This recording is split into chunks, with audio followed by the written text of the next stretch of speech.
With so many options, why choose Arizona State University? For me, the only online option was ASU because of the quality. Their faculty was really involved with their students and care about your personal journey. The dedication to my personal development from my professors, that's been extremely valuable to me.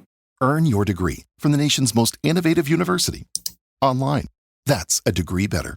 Explore more than 350 plus undergraduate, graduate, and certificate programs at asuonline.asu.edu.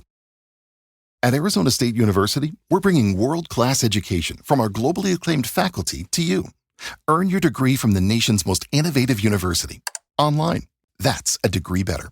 Learn more at asuonline.asu.edu. Welcome to The Deep Dive, your shortcut to being well-informed. Today we're plunging into, an event that was way more than just a baseball game. It felt like a game-changing moment, really, for America's pastime. We're talking about the 2025 MLB All-Star Game.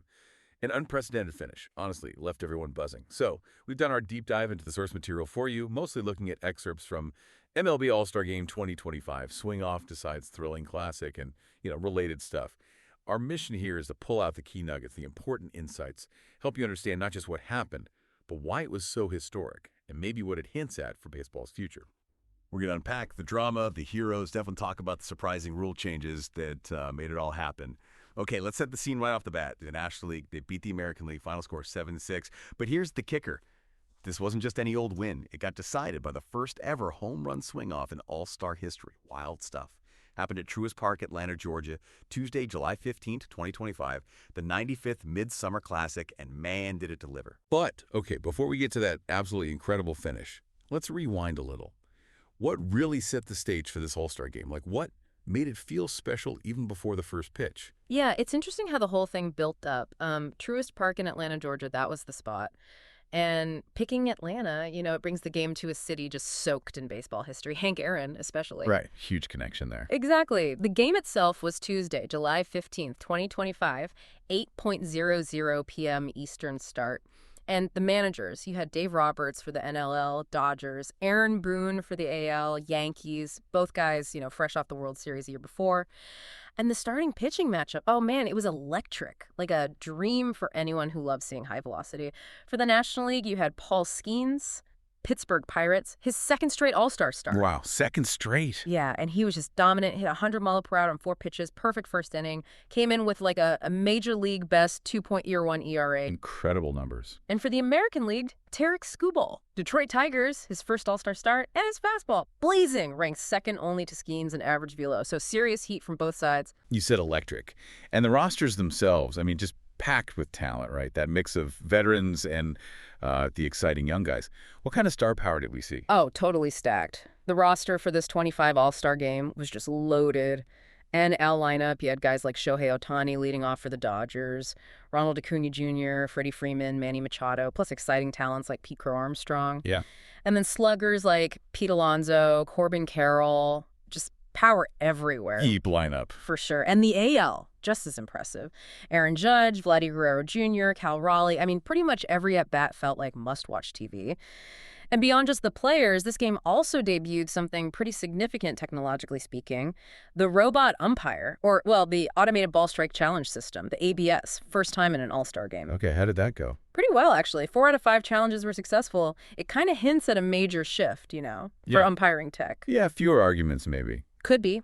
Fewer controversies, quicker decisions maybe. New strategy for managers too, deciding when to challenge. It really makes you wonder how it might reshape a hitter's approach long term. Yeah. And of course, being in Atlanta, they had a really heartfelt tribute to Hank Aaron. Very fitting. Okay, speaking of setting the scene, the whole All-Star thing really kicked off the day before, right? With the home run derby. And that had its own kind of unexpected story. Tell us about that. Oh, absolutely. The excitement really ramped up Monday, July 14th, 2025. The T-Mobile Home Run Derby. And it crowned a champion that, honestly, probably nobody predicted. Cal Raleigh, Seattle Mariners catcher? Catcher? Really? Yeah. Made history. First catcher ever to win the T-Mobile Home Run Derby. Wow, a catcher winning the Derby. That's amazing. Who'd he beat? And what else made his win stand out? He ended up beating the 22-year-old Junior Caminero from the Tampa Bay Rays in the final round. It was pretty thrilling. Raleigh, they call him Big Dumper, right? He actually came into the break leading the majors with 38 homers, so legit power, especially for a catcher. 38 homers at the break. Okay. Incredible power. And the win was even cooler because his dad was pitching to him and his little brother, 15 years old, was catching him. Like a whole family affair. That's fantastic. And his path there, super dramatic first round. He barely got through. Tied with Brent Rooker from Oakland. Won the tiebreaker by hitting one just inches farther, like 470.62 feet versus 470.54. Razor thin margin. Wow, inches. Talk about pressure. Seriously. And while Raleigh won, others put on a show too. O'Neill Cruz from the Pirates hit one, like 513 feet, just a monster shot. And Caminero, the guy Raleigh beat, he hit 44 homers total across all his rounds, so he was launching them too. Okay, so Raleigh wins in the final. Yep. Final round, Raleigh put up 18 homers against Caminero's 15. Sealed the deal. He even hit like 6 straight at one point in the semi. So yeah, huge significance. First catcher, first switch hitter, and the first Seattle Mariners ever to win the Derby crown. Really set a charge for the actual game. Okay, so the Derby sets this incredibly high bar. How did the All-Star game itself play out before we got to that historic tiebreaker moment? Right. So the game itself, Tuesday night, July 15th, it started out looking like, honestly, a National League blowout. They jumped out to a commanding 6-0 lead. It's nothing, okay. Yeah. Ketel Marte had a 2-run double early first inning. Then Pete Alonso, he crushed a big 3-run homer off Chris Bubic, Royals guy, in the 6th. Corbin Carroll added a solo shot against Casey Mize from the Tigers. Looked like the NL was cruising. But then the American League, they just mounted this furious comeback. Here we go. Brent Rooker, Oakland A's guy, again, he had a huge 3-run pinch homer off Randy Rodriguez from the Giants. That was in a big 4 and 7th inning. Bobby Witt Jr. drove in a run there, too. Okay, so they chipped away. They did. And then the 9th inning, really dramatic, against Edwin Diaz, the Mets closer. Remember, his inclusion was kind of controversial coming back from that big injury. Right, remember that talk. So Robert Suarez from the Padres came in, gave up back-to-back doubles, Byron Buxton, Bobby Witt Jr. again. Then Stephen Kwan hits an infield single, and bam, tie game, 6-6, just like that. And that is when history happened. Because this wasn't going to extra innings like usual, was it? Explain this new rule. How did that work? Exactly right. First time ever in an All-Star game. Tied after 9. So this new rule kicks in. MLB changed it back in 2022, I think. Stipulated that if the game's tied after 9, no extra innings. Instead, home run swing off. A swing off, okay. Yep. The mechanics are pretty simple. Each team picked 3 hitters. Each hitter gets 3 swings. Add up the total homers from your 3 guys. Most homers wins. And the idea is, it avoids taxing pitchers in an exhibition game. Makes sense. So how did it play out? Who went first? The AL went first. Brent Rooker stepped up again. He hit 2 homers on his 3 swings. Solid start. Okay, 2 for the AL. Then the NL sent up Kyle Stowers, Baltimore Orioles. He managed 1 homer, so 2-1 AL. Then Randy Arozarena Mariners for the AL. He hits 1 homer. Now it's 3-1 A lead. Okay, pressure's on the NL now. Big time. And that's when Kyle Schwarber steps up for the National League. Schwarber. Okay, Yeah. he's the DH, right? Had he done much in the game? Not really. He'd actually gone 0 for 2 in his regular at-bats. Just kind of quiet night for him up to that point. And then he just delivered one of those unforgettable All-Star moments.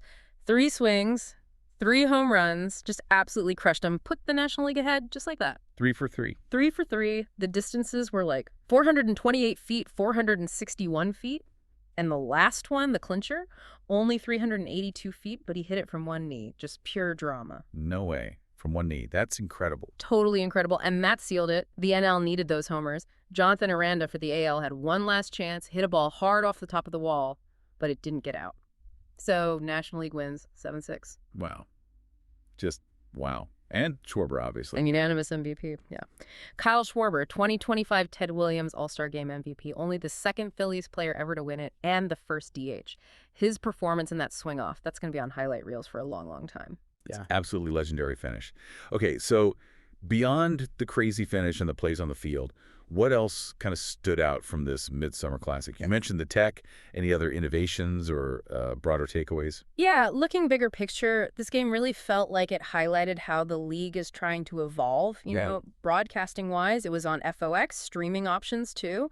Viewership was around 7.2 million, which, okay, it was a little down from 2024, but it was up from the record low a couple years back. So maybe these new formats, the excitement, are starting to bring some eyes back. Interesting trend. And yeah, beyond the viewers, other cool stuff. Pitching-wise, besides Skeens, this Brewers rookie, Jacob Misiorowski.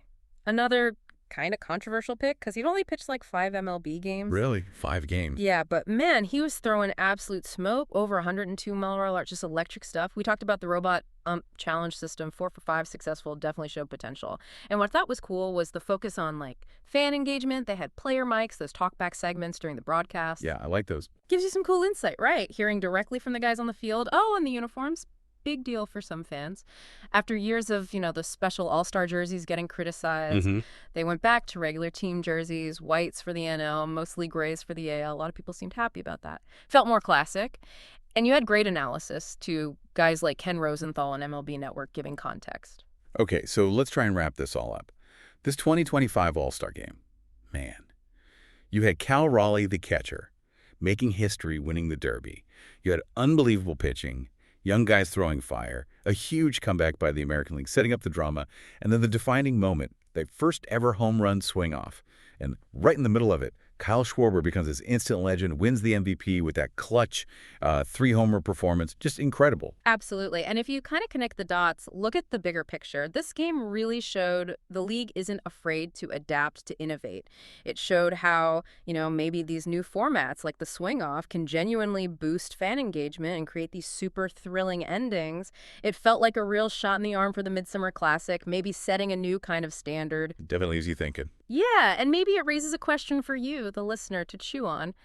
Seeing how successful this swing-off was, this really exciting finish, how might we see other sports maybe adopt similar innovative tiebreakers or different gameplay rules? Could things like this start changing the face of, traditional competition as we know it? Something to think about.